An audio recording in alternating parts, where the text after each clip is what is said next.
You guys ready to start the show?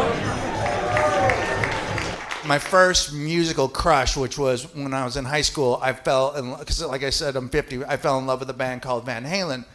And this was you have to understand, when there wasn't something, there wasn't something. Do you understand what I'm saying? Like, you had a record and a picture of the band, and that's it. That's all you knew. There was and a handful of photos. The press didn't cover bands, right? So Van Halen was a fairly exotic idea when it happened, right? There was punk happening at the same time, which I didn't relate to only because I grew up in Marin County, California, which is this suburb outside of San Francisco. So I like my dad. Like, I was not against anything except for no dessert, you know? I want dessert. Like, I wasn't mad. I didn't even know who the man was. You know, I get it now.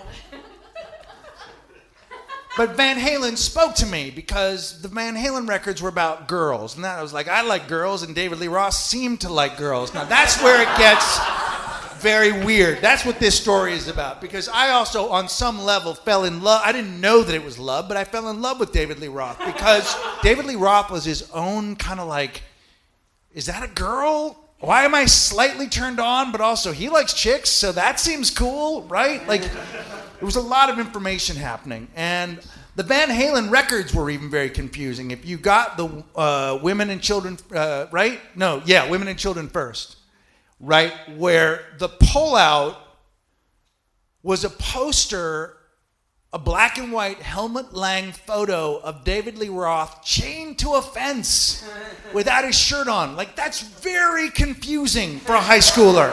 I don't know who that's for. That's the thing about David Lee Roth. Who's that for? I have gay friends, and they're just as confused by that as anyone. They're like, I don't know why that long-haired guy, chest hair, chained to a fence. That's just for him, you know? So, I went and saw them a lot, and I liked them, and then I grew, and time went on, but I would buy the Van Halen records, and then when the whole breakup thing went down, I took it very hard. The Van Halen breakup was rough for me, dude. Rough. David Lee Roth decides he's going to tour and do Van Halen songs, and he's going to tour with that dumbass singer. And I'm like, that's exciting. I'm back in.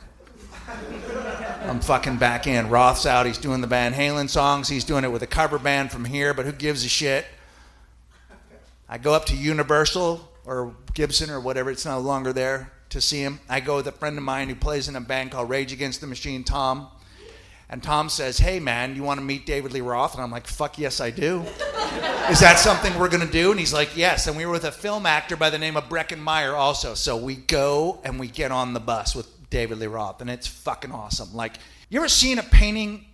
Have you ever seen if you see the Mona Lisa in person, there's a lot of shit happening that isn't happening in a photo. Same with David Lee Roth. There's a lot of shit. When you're looking at it, you're like, wow. And he has that fucking grin that you have. If you've ever taken mushrooms or acid and you first come on and you're like, whoa. He has that grin. It's like he's always coming on to something. He's like, wow. Just fucking.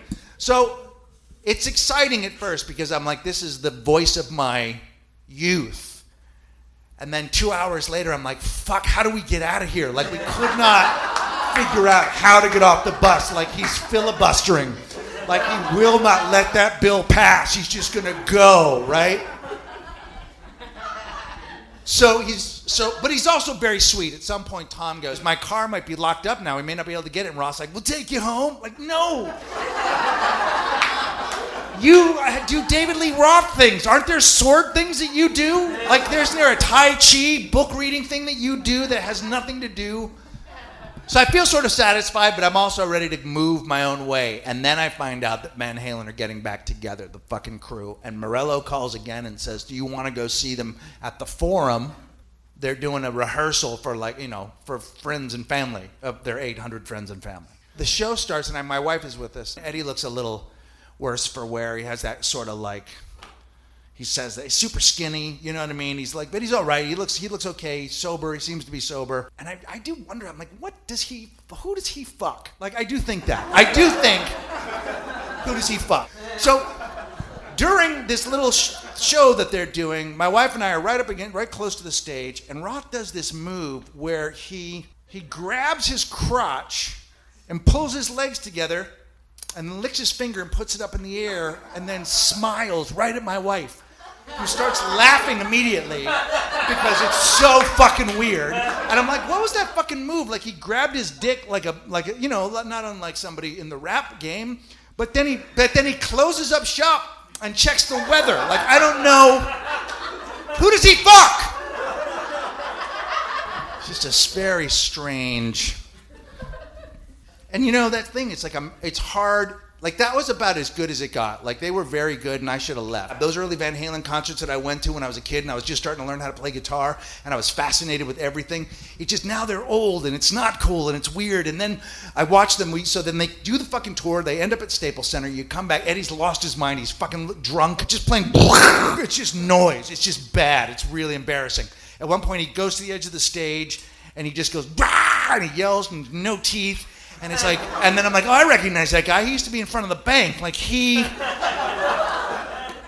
I realized like I should have broken it off. And I'm telling you, there's bands that you break it off. Have your memories. Don't go down that road with them. Just break it off. You don't know them anything. Because what happens at the end just fucking, it wrecked everything. They go and they do Jump. Roth comes out and he's got a sailor's hat on and the third bolero jacket of the night. It's a jacket that comes to here and stops, and then it's got fucking brocade on it, okay? Whatever. This is the yellow one. We've already seen the black and the white. He's bouncing on a microphone on that big, remember from the video, he's bouncing on a giant microphone. And then poof, and all this fucking confetti, all of this colorful confetti comes down. And I think to myself, you know, I grew up in San Francisco. I dated a girl once who used to work at a gay bar. And I would go and visit her sometimes. When we were on break, we would go into the closet and we'd make out. And one time I walked into the closet and there were two men on the floor of this sort of large, you know, like a closet, like where they keep liquor. Two men fucking on the floor of this closet.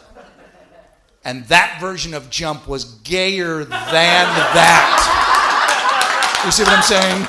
Like, even call that gay is unfair because gay is beautiful. Like, if they took that to a gay parade, the people go, fuck, that's not our shit. Get the fuck out of here. Thank you guys very much. Have a good one.